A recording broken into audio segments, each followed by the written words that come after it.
അയ്യപ്പ സംഗമം രാഷ്ട്രീയ ലക്ഷ്യമിട്ട് സംഘടിപ്പിച്ചതാണെന്ന് കെ.പി.സി.സി പ്രസിഡന്റ് സണ്ണി ജോസഫ് പറഞ്ഞു.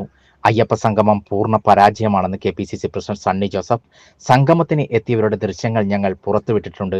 ആ ദൃശ്യം എന്താണ് പറയുന്നത് എന്ന് വ്യക്തമാണ്. CPM രാഷ്ട്രീയ ലക്ഷ്യം വെച്ചാണ് അയ്യപ്പ സംഗമം നടത്തിയിട്ടുള്ളത്. ശബരിമലയുടെ പവിത്രതയും ആചാര അനുഷ്ഠാനങ്ങളും ലംഘിച്ചവരാണ് CPM. ആചാര അനുഷ്ഠാനങ്ങളും പാരമ്പര്യവും മാനിക്കാതെ പോലീസിനെ ഉപയോഗിച്ച് പോലീസ് ജീപ്പിൽ സ്ത്രീകളെ അടക്കം ശബരിമലയിൽ പ്രവേശിപ്പിച്ചവരാണ് CPIM എന്നും സണ്ണി ജോസഫ് പറഞ്ഞു. CPMന്റെ ഈ നീക്കം യഥാർത്ഥ ശബരിമല അയ്യപ്പ ഭക്തർ മനസ്സിലാക്കിയിട്ടുണ്ടെന്നും അതാണ് സംഗമം പരാജയപ്പെടാൻ കാരണമായതെന്നും സണ്ണി ജോസഫ് പറഞ്ഞു. എന്താണ് തെളിയിക്കുന്നതെന്ന് ഞങ്ങൾ പറയണോ? ദൃശ്യങ്ങൾ അതിന്റെ പരാജയം ജനങ്ങളെ കാണിച്ചു കൊടുത്തിട്ടുണ്ട്. യാതൊരു ആത്മാർത്ഥതയും ഇല്ലാതെ സംഘടിപ്പിച്ചതാണ്.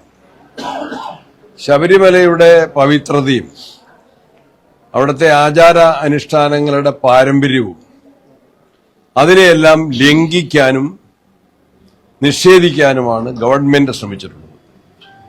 മാർക്സിസ്റ്റ് പാർട്ടി ആചാര മര്യാദകളെയും പാരമ്പര്യത്തെയും എതിർക്കുകയായിരുന്നു. അവരെന്തിന്റെ പേരിലാണ് നവോത്ഥാനം സംഘടിപ്പിച്ചത്? അവരെന്തിന്റെ പേരിലാണ് യുവതികളെ അങ്ങോട്ട് പോലീസിന്റെ അകമ്പടിയോടെ പോലീസ് ജീപ്പിൽ അങ്ങോട്ട്